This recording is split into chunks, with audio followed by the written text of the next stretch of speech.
नमस्कार. उज्ज्वला होम किचनमध्ये तुमच्या सर्वांचे पुन्हा एकदा खूप खूप मनापासून स्वागत आहे.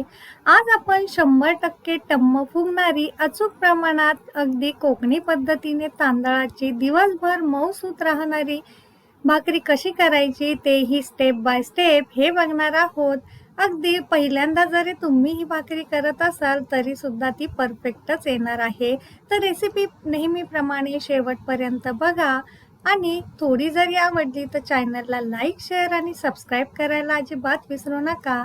म्हणजेच असे येणारे छान छान आणि सोपे व्हिडिओ तुम्हाला बघायला मिळेल. चला तर मग वेळ न घालवता सुरुवात करूया आजच्या रेसिपीला. तर तांदळाच्या भाकरीसाठी येथे मी रेडीमेड जे तांदळाचं पीठ मिळतं ते 1 वाटी घेतलेलं आहे. आता वजनी प्रमाण ह्याचं 250 ग्रॅम आहे. हे छान आपण स्वच्छ गाळून घेतलेलं आहे.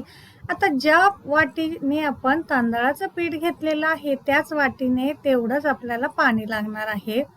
आता आपण एका कढईमध्ये पाणी उकळायला ठेवलेलं आहे. त्यामध्ये थोडंसं मीठ टाकून छान अशी याला उकळी काढून घेतलेली आहे. आता यापैकी थोडंसं पाव वाटी पाणी आपण काढून घेणार आहोत. आता उकळी आलेल्या पाण्यामध्ये थोडं थोडं करून सर्व तांदळाचं पीठ आपण या पद्धतीने मिक्स करून घेऊया. आता हे गॅस कमी करून आपल्याला मिक्स करून घ्यायचं आहे सर्व पीठ. आता सर्व पीठ मिक्स झालं की यावरती झाकण ठेवून आपल्याला लगेचच गॅस बंद करून घ्यायचं आहे. आता 10 मिनिटासाठी आपण याला झाकण ठेवलेलं होतं. 10 मिनिटानंतर झाकण काढून घ्यायचं आहे आणि आता आपण बघू शकता छान असं आपलं पीठ उकडून निघालेलं आहे. जसं आपण उकडीचे मोदक करतो ना अगदी तसंच हे पीठ आपल्याला तयार करून घ्यायचं आहे. आता हे सर्व एका ताटामध्ये काढून छान असा याचा आपल्याला मऊसूत डो तयार करून घ्यायचा आहे. तर सुरुवातीलाच हे पीठ गरम असल्यामुळं लगेचच आपल्याला हे हाताने मऊ करायचं नाहीये. एखादं वाटीच्या साह्याने आपल्याला हे छान असे ह्याच्या ज्या गाठोळ्या आहेत त्या मोडून घ्यायच्या आहेत. या पद्धतीने थोडं थोडं करून सर्व गाठोळ्या आपण अशाच फोडून घेणार आहोत. थोडंसं हे पीठ थंड झालं की मग हाताने आपण ह्याला एकदम सॉफ्ट असं डो ह्याचा तयार करून घेणार आहोत या पद्धतीने. आता आपण बघू शकतात पाण्याची आपल्याला जराही गरज लागत नाहीये येथे. आता कधी कधी तांदळाचं पीठ कुठलं घेतलेलं आहे त्यानुसार आपल्याला पाण्याचे प्रमाण थोडेसे कमी जास्त लागू शकते.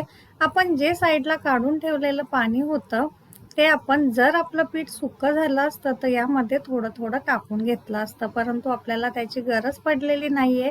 आता 15 मिनिटासाठी आपण हा डो झाकून ठेवला होता. 15 मिनिटानंतर पुन्हा याला छान असं मऊसूत करून घ्यायचं आहे आणि याचे छोटे छोटे असे गोळे तयार करून घ्यायचे आहे. 1 वाटीमध्ये आपल्या 5 भाकरी आज तयार होणार आहेत. तर आता हे सर्व गोळे आपण एका बाउलमध्ये ठेवून झाकून ठेवूया आणि एक एक करून भाकरी आपण थापण्यासाठी तयार करून घेणार आहोत. आता हे पुन्हा आपल्याला थोडंसं पाण्याचा हात लावून प्रत्येक वेळेला पीठ मऊ करून घ्यायचं आहे आणि नंतरच आपल्याला ही भाकरी तयार करायची आहे. हाताच्या साह्याने छान याची अशी लाटी तयार करून घ्यायची आहे आणि थोडं थोडं बोटाला पीठ लावून असं छान असं आपल्याला ह्याची लाटी तयार करून पोळपाटावर ही भाकरी लाटून घ्यायची आहे. आता आपण हिला जराही न थापता लाटून तयार करणार आहोत. त्यामुळे ज्यांना कुणाला भाकरी थापता येत नाही त्यांनी ही पद्धत नक्की एकदा ट्राय करा. आता पोळपाटावर थोडंसं आपण तांदळाचं पीठ टाकून याला छान असं लाटण्याच्या साह्याने लाटून घ्यायचं आहे. आता भाकरी लाटत असताना सर्व बाजूनी ती व्यवस्थित अशी ह्याच्या कडा लाटून घ्यायच्या आहे. मध्ये आपल्याला फारसं लाटायचं नाहीये. छान अशी गोल गरगरीत भाकरी आपल्याला अशा पद्धतीने लाटून घ्यायची आहे. फारही जाड नाही लाटायची आहे. ही जशी आपण चपाती लाटतो अगदी तशीच आणि त्याच पद्धतीने ही भाकरी सुद्धा आपण लाटून घेऊया. आता आपण बघू शकता जराही याला चिरा गेलेला नाहीये किंवा हिचे कड तुटलेले नाहीये. ह्याचाच अर्थ आपण जे पीठ आज भाकरीसाठी तयार केलेलं आहे ते अगदी परफेक्ट तयार झालेलं आहे.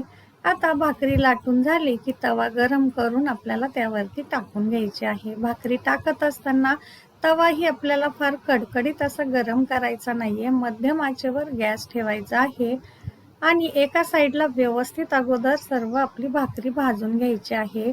वरच्या साईडला थोडंसं आपण पाणी लावून घेतलेलं आहे म्हणजे भाकरीचे तुकडे पडत नाही. आता हे पाणी सुकलं की नंतरच आपल्याला ही भाकरी पलटवून घ्यायची आहे. हे बघा. आता आपण बघू शकतात फारही आपली भाकरी फार भाजून घेतलेली नाहीये आपण.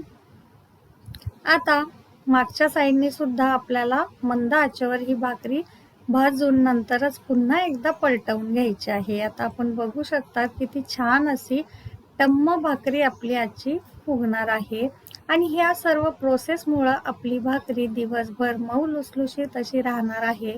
अगदी संध्याकाळपर्यंत ती कडक होणार नाही. हे बघा असे सर्व कडा ह्याच्या दाबून घ्यायच्या आहे म्हणजे वाफेने सर्वत्र छान ही भाजली जाते. आता तांदळाची भाकरी आपली व्यवस्थित भाजून तयार आहे आपण बघू शकतात. तर एक एक करून सर्व भाकरी आपल्याला याच पद्धतीने तयार करून घ्यायच्या आहे. आता भाकरी आपली बनवून तयार झालेली आहे तर नक्की ट्राय करा ही रेसिपी. आवडली असेल तर चॅनलला लाईक, शेअर आणि सबस्क्राईब करायला अजिबात विसरू नका व पुढची कुठली रेसिपी तुम्हाला बघायला आवडेल हे सुद्धा कमेंट करून सांगायला विसरू नका. पुन्हा भेटूया एका नवीन व्हिडिओ सोबत. तोपर्यंत धन्यवाद.